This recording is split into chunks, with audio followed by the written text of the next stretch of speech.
Hoje nós vamos tratar desta ferramenta aqui, a balança. Que ferramenta útil, que ferramenta necessária para a vida, em tudo.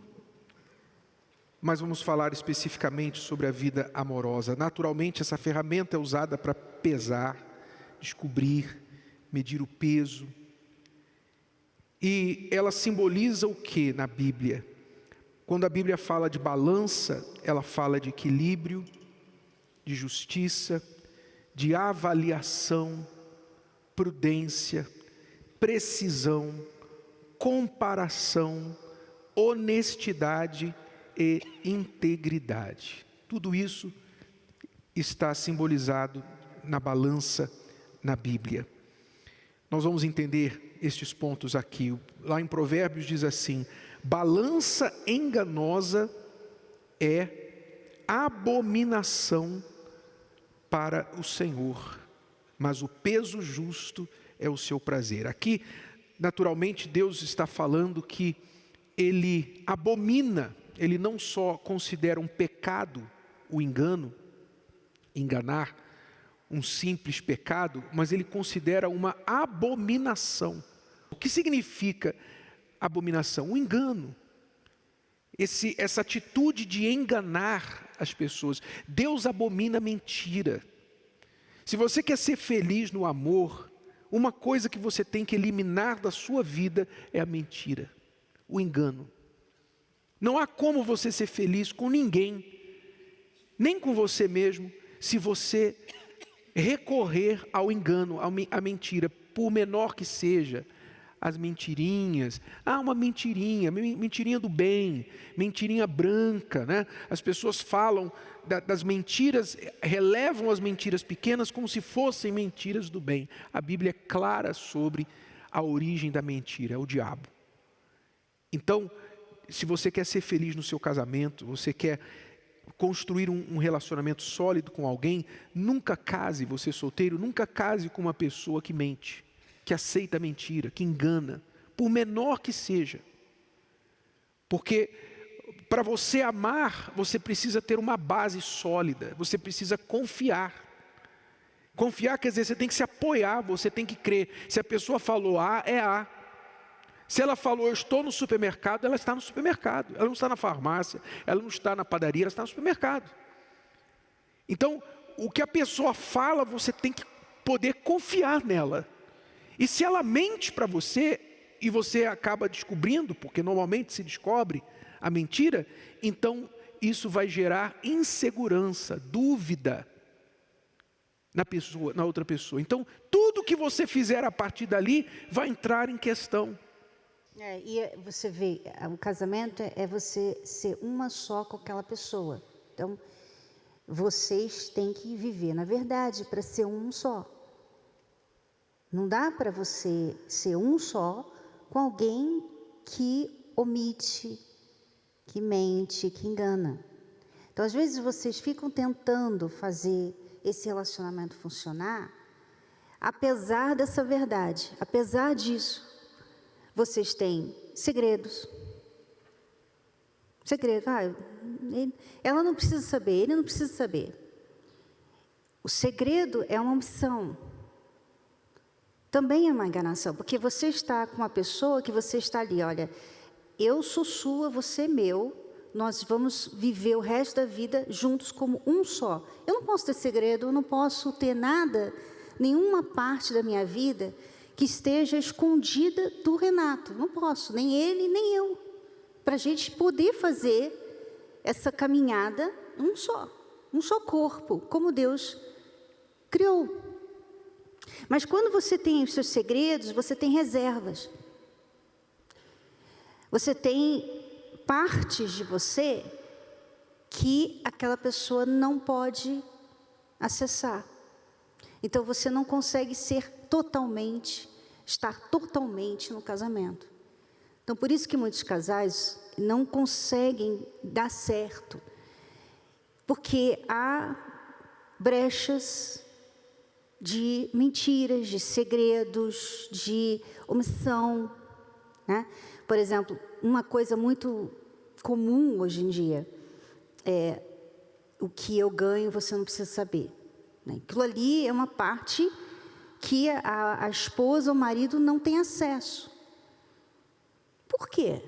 Se vocês são um só, se vocês querem fazer a vida de casal, um só, como é que pode?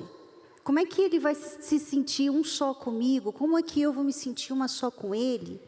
Se eu não sei quanto que ele ganha, onde ele gasta, se ele está guardando dinheiro ou não, não dá. Então, é até uma balança enganosa, porque quando você se casa para vocês serem uma só pessoa. Se vocês não quisessem ser uma só pessoa, então não se casavam. Cada um tem a sua vida, você tem a sua casa, você tem o seu dinheiro, você tem os seus objetivos, eu tenho meus objetivos, a minha casa, o meu dinheiro. Agora, você casar é você juntar tudo, é juntar a vida. Nós dois somos um só, um time só. Então, quando você mente, quando você engana, quando você tem segredos, quando você tem reservas, você diz para outra pessoa, não, nós vamos estar até o fim, mas você só tem acesso a esse lado aqui, esse aqui não. Uma outra coisa sobre a balança que é importante para você entender. Você sabe que toda balança tem um limite de peso, não é? Uma balança de um supermercado talvez pesa até 30 quilos, 20 quilos, 50 quilos. Uma balança para pesar uma pessoa até 200, 250 quilos, né? Normalmente. Uma balança para pesar um carro, um caminhão na estrada, é outra balança. Mas sempre tem um limite, ou seja, se você colocar um peso maior do que aquela balança pode suportar, não é que ela vai quebrar necessariamente, mas ela não vai dar a leitura certa. Ela vai, não sei o que fazer com isso aqui. E o que acontece às vezes nos relacionamentos? A pessoa se relaciona com alguém e ela não pesa bem o que ela está trazendo para dentro da vida dela. Quando ela chega no casamento, aí aquele peso, né, é maior do que ela pode suportar. Aí ela começa a reclamar, querer mudar a situação. Mas se você trouxe esse peso para o seu casamento. Quando isso acontece? Alguns exemplos. Você começou a se relacionar com uma pessoa que já tem filhos de outro relacionamento. Então a pessoa tem filhos de outro relacionamento e, naturalmente, tem ex, não é? Quem tem filhos de outro relacionamento tem ex. E nunca vai mudar a questão de ter esse filho e ter essa ex, ou esse ex. Então, você tem que pesar, não é que filho é um peso, mas a situação traz um peso diferente de quem não tem esse passado.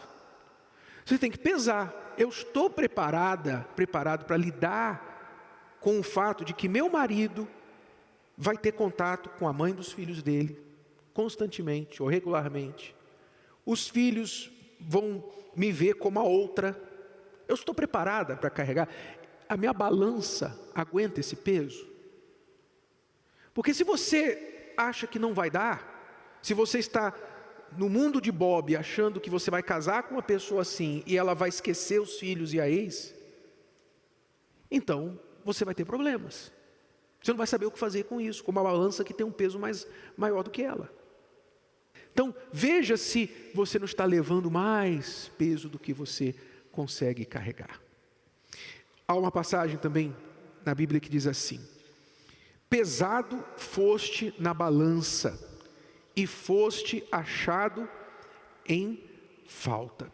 Esse texto aqui, ele fala do rei, que ele foi filho de um rei que morreu por ter sido orgulhoso, se voltado contra Deus, ter sido orgulhoso. Nabucodonosor foi o pai dele.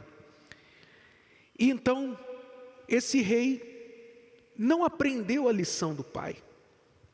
Deus o pesou na balança, olhou os atos dele, olhou as coisas que ele fez e ele acabou fazendo pior que o pai. Então um dia Deus trouxe a sentença para ele: você foi pesado na balança e você foi achado em falta. Você viu os erros do seu pai e você não se humilhou para mudar, para fazer diferente. Então agora você vai ter a mesma consequência do seu pai. E o rei perdeu o reinado e perdeu a vida. Então essa balança aqui, que a gente entende através dessa história lá no livro de Daniel, significa aquela pessoa que ela sabe que ela não está alcançando o peso necessário. Por exemplo, o marido, para você, uma coisa é você ser homem, presta atenção, homens, e mulheres também é a mesma coisa. Vou falar para os homens primeiro. Você, homem, uma coisa é você ser homem. Aliás, a gente poderia até dividir isso em diferentes coisas. A gente podia dizer, uma coisa é menino, outra coisa é moleque, outra coisa é macho, outra coisa é homem e outra coisa é marido. Certo? Você pode diferenciar tudo isso aqui. Mas vamos só falar, uma coisa é ser homem, outra coisa é ser marido.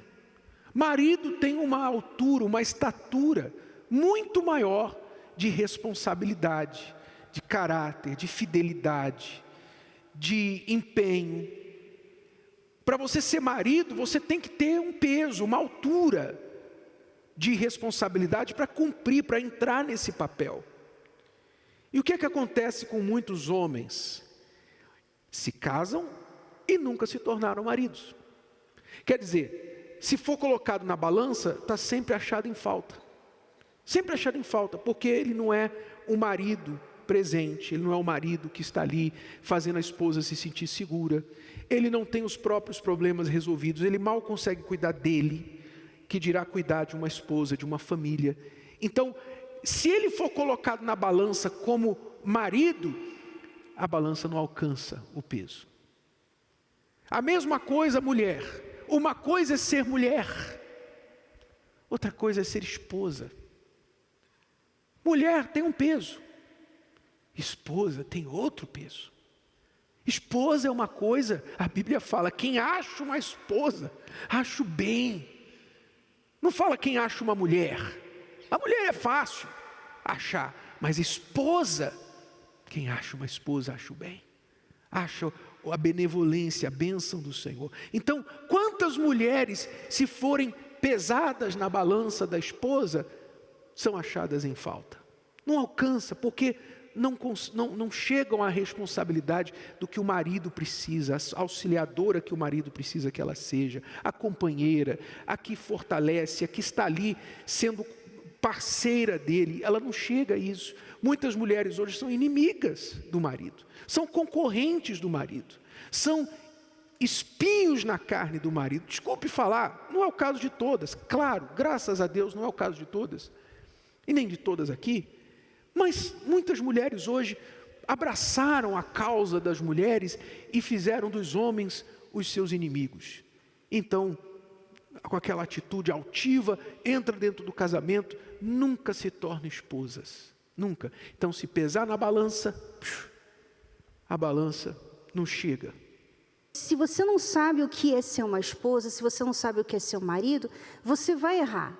Você vai olhar para esses muitos que tem por aí, né? Essas muitas referências ruins.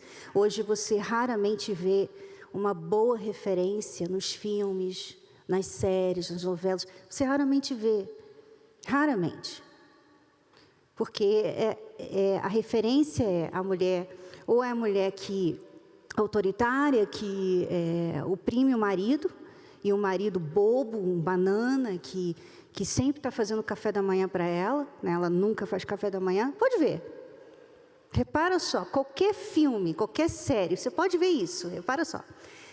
A mulher, ela vai chegar depois do marido, ele já acordou. Já está lá fazendo café, o ovo frito para ela.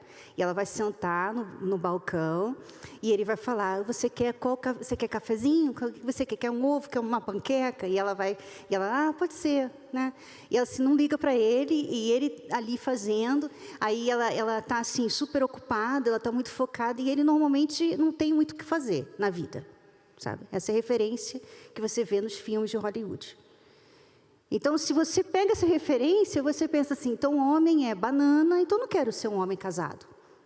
Eu quero ser um homem livre, porque eu não vou ser esse homem banana. Eu não quero uma mulher me controlando, mandando em mim. Mas você tem que saber o que é ser marido, o que é ser esposa. A melhor coisa que existe é você ter um marido, é você ser uma esposa, ter uma esposa. A Bíblia fala que a gente tem que pesar até o espírito. Olha só. Amados, não creiais a todo o espírito, mas provai se os espíritos são de Deus.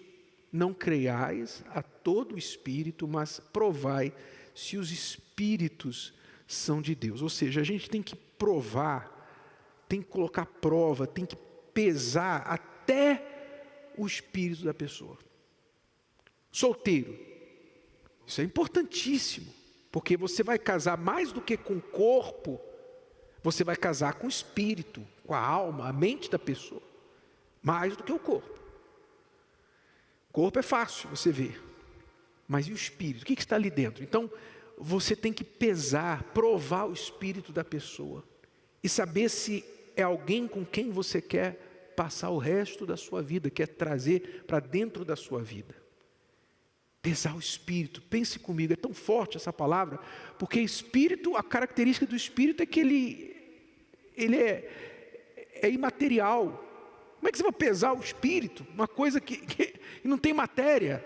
Pois é, mas no mundo espiritual, o espírito tem peso. A gente até fala nas expressões, a pessoa estava carregada, a pessoa estava pesada, não é isso? Fulano está carregado. O que quer dizer isso? Quer dizer, o espírito é uma coisa ruim com ela. Então, a gente tem que ter a habilidade de pesar o espírito, mas aí, infelizmente, isso eu não posso ensinar para você. Por quê? Porque só consegue pesar o espírito de alguém mesmo quem tem o Espírito Santo, o Espírito de Deus. Se você não tem o Espírito de Deus em você, você não tem o que a Bíblia chama de discernimento espiritual, que dá a habilidade de pesar o espírito da pessoa. Você pesar o espírito é você saber o que está por trás das palavras, o que está por trás das atitudes. É mais do que você ouvir o que a pessoa fala, é mais do que você olhar o que a pessoa faz. É você ter, digamos, um sexto sentido.